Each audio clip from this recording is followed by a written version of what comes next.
मजबूरी वे हमारे जान न सके, कस्में वादे करके वे निभा न सके, कहते हैं मरने के बाद भी याद रखेंगे, जो जीते जी हमें पहचान न सके। नमस्कार दोस्तों, आप सभी का अपने यूट्यूब चैनल सीटेड वाला में फिर से एक बार स्वागत है। दोस्तों बंधुओं, कैसे हैं आप सब? उम्मीद करते हैं कि आप सब बहुत ही अच्छे होंगे। तो दोस्तों, इस वीडियो में हम लोग डिस्कस करने वाले हैं, जैसे कि आप लोगों को मालूम है कि बिहार में 7th फेज टीचर वैकेंसी आने वाली है दोस्तों, उसका नियमावली हम लोग इस वीडियो में डिस्कस करने वाले हैं दोस्तों। तो मेरा आप लोगों से आग्रह है दोस्तों कि वीडियो का अंत तक देखिएगा, वीडियो को स्किप नहीं कीजिएगा दोस्तों। एकदम ईजी लैंग्वेज में और इंटरेस्टिंग वे में नियमावली को समझने वाले हैं दोस्तों, ठीक है। तो चलिए दोस्तों, वीडियो को शुरू कर रहे हैं। और वीडियो को शुरू करने से पहले दोस्तों, यदि हमारे चैनल पर आप लोग नए हैं तो दोस्तों हमारे चैनल को लाइक कीजिएगा, सब्सक्राइब कीजिएगा और अपने दोस्तों के साथ इसे शेयर करना ना भूलिएगा दोस्तों, ठीक है। क्योंकि आपका एक प्यारा सा लाइक करना ही हमारी मेहनत का फल होता है। तो चलिए दोस्तों, वीडियो को शुरू कर रहे हैं। यहाँ पे देख रहे हैं दोस्तों कि यहाँ पे बुलेटिन पॉइंट में लिखा हुआ कि नई नियमावली 2023 क्या है। मतलब बिहार में जो 7th फेज का टीचर वैकेंसी निकलने वाली है दोस्तों, उसके लिए नियमावली क्या है। नियमावली को डिस्कस करने से पहले दोस्तों देख लेते हैं कि कुल वैकेंसी कितनी है ना। कुल वैकेंसी कितना है, कुल पद कितना है दोस्तों, तो चलिए देखते हैं। नंबर फर्स्ट, अगर हम कुल पद में अगर डिस्कस कर लेते हैं दोस्तों, नंबर वन क्या है ना, विशेष शिक्षक के लिए कितने पद है दोस्तों ना। विशेष शिक्षक के लिए आप लोगों का 10,000 पद है। कितना है दोस्तों? 10,000 पद है। यदि हम लोग कंप्यूटर टीचर की बात कर लेते हैं दोस्तों, कंप्यूटर शिक्षक के, तो उसके लिए कितना टीचर है, उसके लिए कितना वैकेंसी है दोस्तों। उसके लिए पदों की संख्या है आपका 7,360। कितना दोस्तों ना, 7,360 पद है। अगर हम बात कर लेते हैं दोस्तों 11th-12th, जिसको हम लोग उच्च माध्यमिक बोलते हैं और अंग्रेजी से इसको पीजीटी बोलते हैं। क्या बोलते हैं दोस्तों? इसको पीजीटी बोलते हैं। उसके लिए कितना सीट है दोस्तों, तो आप लोगों को नजर आ रहा है कितना है ना, 89,734 सीट है, ठीक है। अगला नेक्स्ट पॉइंट में है दोस्तों 9-10 के लिए, जिसको हम लोग माध्यमिक स्कूल बोलते हैं और इसको अंग्रेजी में टीजीटी बोलते हैं। क्या बोलते हैं दोस्तों? टीजीटी।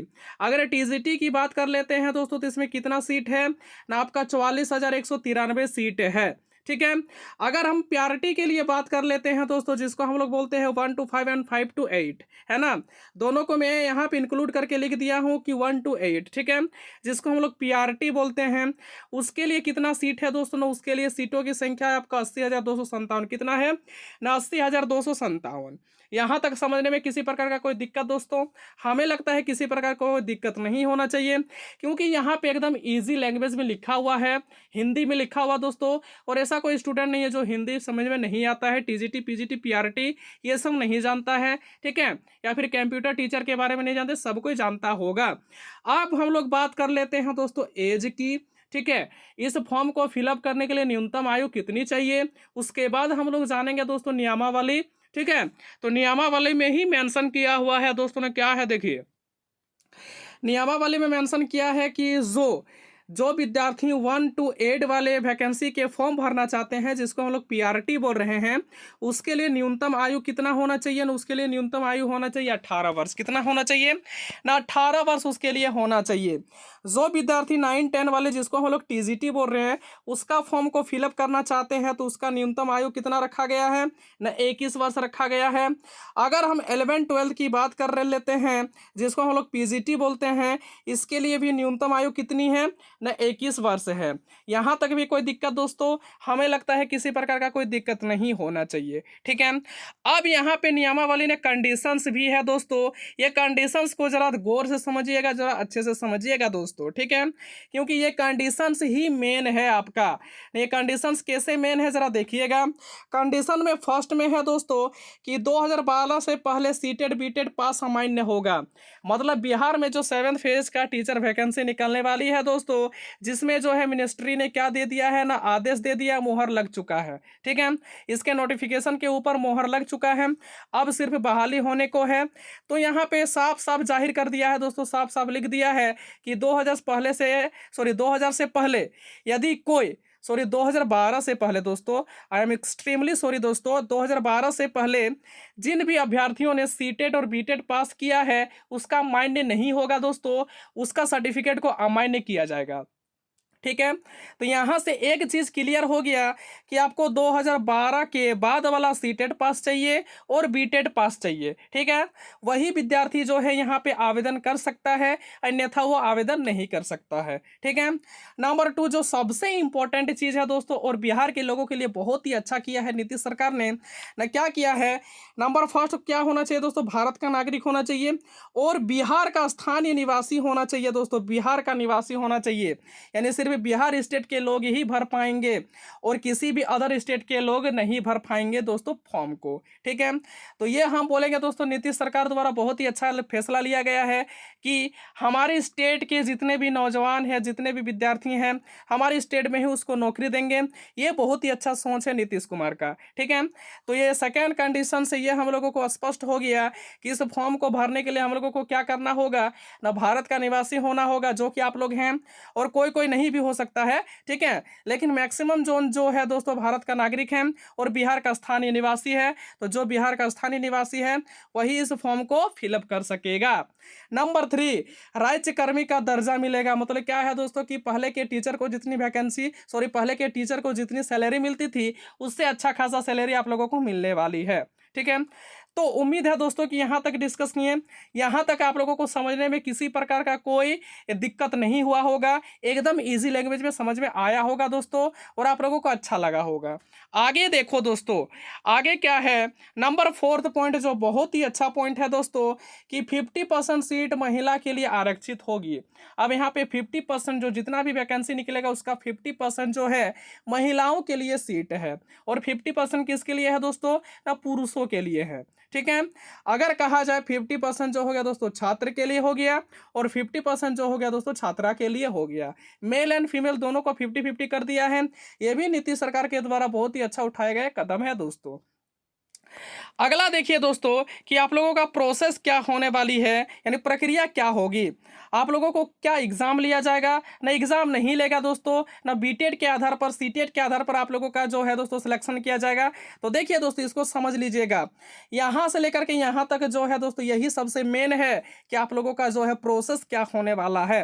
तो देखिए दोस्तों, यानी सबसे पहले प्रक्रिया जो होने वाली है कि बीपीएससी एग्जाम लेगा, क्या लेगा दोस्तों ना, बीपीएससी एग्जाम लेगा।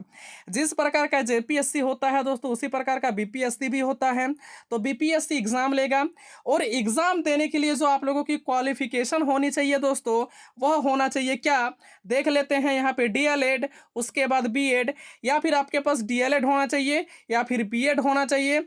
अगर कोई पूछे दोस्तों क्या सर हम ओनली फॉर मेरा डीएलएड है या फिर बीएड है, क्या हम इस फॉर्म को भर सकेंगे, नहीं भर पाइएगा, ठीक है। तो आपके लिए यहाँ पे क्या चाहिए ना, डीएलएड और बीएड के साथ साथ आपको बीटेड चाहिए या फिर सीटेड चाहिए, ठीक है। क्योंकि बिहार एक ऐसा ही राज्य है दोस्तों जिसमें सीटेड को मान्यता मिली है ना, सीटेड को मान्यता देती है, लेकिन झारखंड में सीटेड को मान्यता नहीं देती है।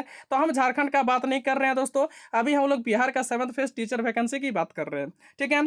तो यहाँ पे बीपीएससी के एग्जाम देने के लिए क्या करना होगा दोस्तों ना, सबसे पहले आप लोगों को डीएलएड होना चाहिए आपके पास, या फिर डीएलएड नहीं है तो बीएड भी चलेगा दोस्तों, है ना। उसके बाद दोस्तों आपका ये जो है ये चीज़ होना ही चाहिए, यानी बीटेड होना चाहिए या फिर सीटेड होना चाहिए। और यहाँ पे कंडीशन है दोस्तों कि आपका जो बीटेड और सीटेड होगा वो 2000 पहले का नहीं चलेगा, ठीक है। 2012 से पहले वाला नहीं चलेगा, 2012 के बाद वाला चाहिए, ठीक है। अगला देखो दोस्तों, आगे देखो कितने बार एग्जाम दे सकते हैं स्टूडेंट। ये जो बीपीएससी जो सुपर टेट का एग्जाम लेगा दोस्तों तो कितने बार एग्जाम दे सकते हैं, तो ज़्यादा से ज़्यादा एक स्टूडेंट जो है इसका एग्जाम 3 बार दे सकता है। कितना बार ना, 3 बार दे सकता है। अगला पॉइंट में देखिए दोस्तों, जॉब कैसे मिलेगा ना, जॉब अगर मान के चलते हैं कि स्टूडेंट फॉर्म को फिलअप किया और अगर निकाल लेता है तो आप लोगों को जॉब किस प्रकार से मिलेगा ना, जॉब जो आप लोगों को मिलेगा दोस्तों वो मेरिट के आधार पर मिलेगा। कैसे ना, मेरिट के आधार पर। अब इसका हम लोग लाभ को समझ लेते हैं दोस्तों। देखिए इसका लाभ क्या क्या है, लाभ बहुत ही अच्छा है दोस्तों। इसका लाभ फर्स्ट हो गया दोस्तों कि वेतन अच्छा मिलेगा। अब देखिएगा कि आगे जो बिहार में टीचर था, मान लेते हैं सपोज उसको 40,000 मिल रहा है दोस्तों, तो आपको उससे ज़्यादा ही मिलेगा। मतलब इसमें जो है दोस्तों आप लोगों को वेतन अच्छा मिलने वाला है। और अगर मान लेते हैं कि कोई भी पुराना शिक्षक है, जैसे कि मान के चलते हैं पीआरटी वाला कोई पुराना शिक्षक क्या चाहता है कि हम टीजीटी में जाएंगे, पीजीटी में जाएंगे, तो देखिए दोस्तों कि पुराने नियोजित शिक्षक को 10 वर्ष आयु की मिलेगी छूट। अब ये भी नियोजन नीति में मेंशन है, नहीं ये क्या मेंशन है कि पुराने नियोजित शिक्षक, जो भी पुराने शिक्षक हैं उसको 10 वर्ष आयु की क्या मिलेगी ना, छूट मिलेगी। नेक्स्ट नेक्स्ट पॉइंट में है दोस्तों कि ट्रांसफर पोस्टिंग की सुविधा मिलेगी। अगर आप एक स्कूल से दूसरी स्कूल में अपना पोस्टिंग करवाना चाहते हैं तो ये भी आप लोगों का हो जाएगा। ठीक है, तो दोस्तों ये था आप लोगों का नियमावली। हम लोग क्या क्या डिस्कस कर लिए दोस्तों ना, हम लोग यहाँ पे डिस्कस कर लिए सबसे पहले कि कुल वैकेंसी कितनी है। ठीक है, यानी पीआरटी के लिए वैकेंसी कितनी है, टीजीटी के लिए वैकेंसी कितनी है, पीजीटी के लिए वैकेंसी कितनी है। ठीक है, उसके बाद आप लोगों का क्या, आप लोगों का सिलेक्शन जो होगा वो सीटेट के बेसिस पे होगा या फिर बीटेट के बेसिस पे होगा, नहीं। तो हम लोगों ने क्या जाना दोस्तों ना, यानी बीपीएससी एग्जाम लेगा, है ना, बीपीएससी एग्जाम लेगा तो उसके लिए क्या होना चाहिए आपके पास क्वालिफिकेशन, ये भी हम लोगों ने डिस्कस किया, है ना। उसके बाद आपका एज कितना होना चाहिए दोस्तों, ये भी हम लोग डिस्कस कर लिए, है ना, ये भी हम लोग डिस्कस कर लिए। इसका एडवांटेज क्या है दोस्तों, ये भी हम लोग डिस्कस कर लिए। अब रही बात दोस्तों इसका सिलेबस को, है ना, रही बात इसका सिलेबस हो गया, नंबर 2 इसका एग्जाम डेट हो गया दोस्तों। तो मैं आप लोगों को बताना चाहता हूं कि यहाँ पे एग्जाम डेट जो है दोस्तों ये क्लियर नहीं हुआ है, ये अभी तक आया नहीं है। बस ये जो है दोस्तों कि सरकार ने आदेश दे दिया है, ठीक है, यानी सरकार से मंजूरी मिल गया है कि इतना पद पर बहाली निकालिए। ठीक है, तो उम्मीद करते हैं दोस्तों कि यह वीडियो आप लोगों को पसंद आया होगा। यदि वीडियो पसंद आए तो दोस्तों वीडियो के अंत में प्यारा सा लाइक जरूर कीजिएगा, क्योंकि आपका एक प्यारा सा लाइक करना ही हमारा मेहनत का फल होता है। तो चलिए दोस्तों इस वीडियो में इतना डिस्कस करते हैं, मिलते हैं नेक्स्ट वीडियो पर। तब तक के लिए आप लोगों का बहुत बहुत धन्यवाद वीडियो के अंत तक देखने के लिए। और वीडियो के अंत में दोस्तों जय हिंद जय भारत।